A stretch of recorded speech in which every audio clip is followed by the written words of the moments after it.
there, welcome to lesson 4 on elements and compounds. If you take a minute now to pause the video and fill in the terms to know on pages 3 and 4 in your booklet, that would be great. I made a little typo in the lesson 4 handout. The terms to know for this lesson are element and compound.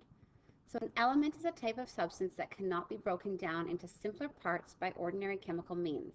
So these would be things like oxygen, gold, and the periodic table of the elements is a whole list of all of the different elements.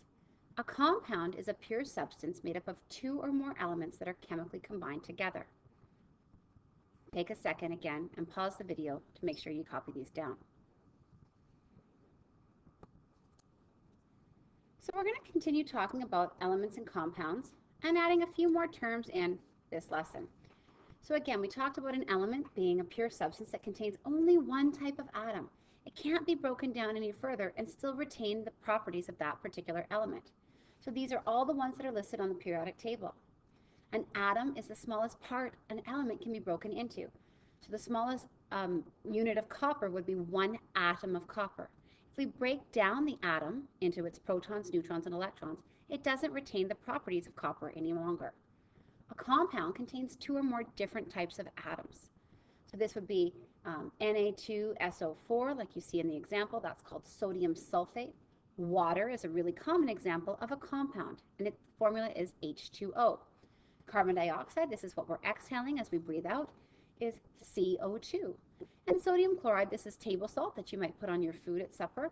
The formula for that is NaCl. So just like an atom is the smallest unit that an element can be broken down into, the smallest unit a compound can be broken down into is a molecule.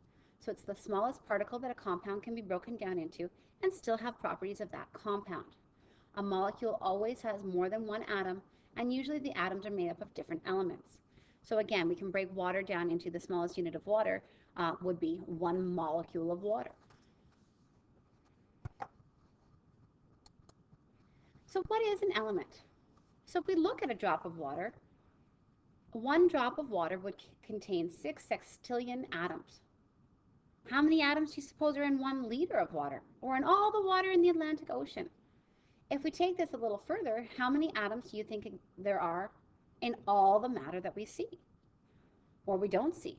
Remember that everything that exists is matter. Even the air is made up of atoms or made up of matter.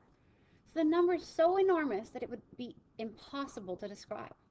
But even with that vast number of atoms in the universe, there's only 118 different kinds of atoms that have been identified at the present time. And even some of those 118 are man-made in a lab, and they're not very stable for very long. So this means everything we know of, every kind of matter, so the stuff that makes up the human body, the air, a tree, your clothing, your phone, whatever it would be, is just different combinations of 1 or more of those 118 kinds of atoms, or those 118 different elements. Most matter is made up of most matter is made up of 2 or more kinds of atoms. But some matter is only made up of 1 kind of atom. So a sample of matter that is made up of only 1 kind of atom is called an element. So think about this. There are 118 kinds of elements. There must be, kinds of atoms. There must be 118 different elements. Some of the periodic tables that we see in class, my periodic table in our classroom is a little bit older. I think it only goes up to 109 or 110. The one that I've given you in your booklet goes up to, I think, 112. But now I believe they've discovered 118 kinds of atoms or different elements. The atoms of any one element are almost exactly alike, but the atoms of any given element are different from the atoms of every other element. So we've been looking at the periodic table, so you should know by now the names of some elements: gold, copper, iron, oxygen, iodine, and probably, hopefully, a few more. Only 88 of the known elements have been found in nature. The other ones have been made by scientists in the laboratory. So most of these have been made in very small amounts. And again, in the future, we'll likely see more than the 118 elements created. So the total number of elements will increase. Most of the elements that we find are in the solid state, but some, mostly nonmetals, are found as gases, and only 2 elements, mercury and bromine, are liquids at room temperature. So mercury is the only metal that's a liquid at room temperature, and bromine is the only nonmetal that's a liquid at room temperature.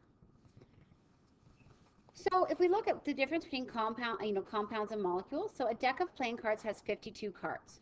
How many different ways could you put them together? Does the number 8 followed by 67 zeros surprise you?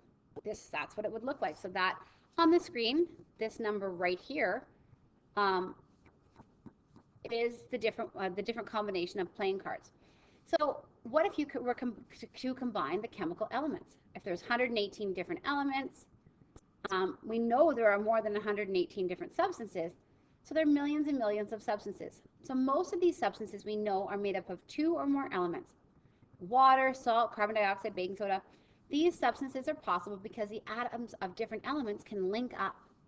So a compound is a substance made up of linked up atoms. The elements in the compound lose their own properties, and the compound itself takes on new properties. Compounds do not even have to be the same state, solid, liquid, or gas, as the elements in which they're made. So hydrogen and oxygen are both gases at room temperature, but when they link up, they make a liquid at room temperature, called water. So a molecule is the smallest part of a compound that still has properties of that compound. So a molecule must have at least 2 atoms. Some molecules have thousands of atoms. Most compounds are found in nature. Some compounds are made by scientists. So some really common examples of compounds are salt. So table salt's a compound. It's made up of the elements sodium and chlorine. Sodium's a dangerous metal, and if we haven't already, we'll do a little example of sodium and water in class. And chlorine is a poisonous gas. But when they link up, they form a compound that our bodies need, and that compound is called sodium chloride, or we call it salt. Carbon dioxide is a compound that we exhale or breathe out. It's made up of carbon and oxygen. So we're going to talk about this a little bit more in class, and we'll finish up task 4 in your booklet in class next time I see you. Take care. Thank you.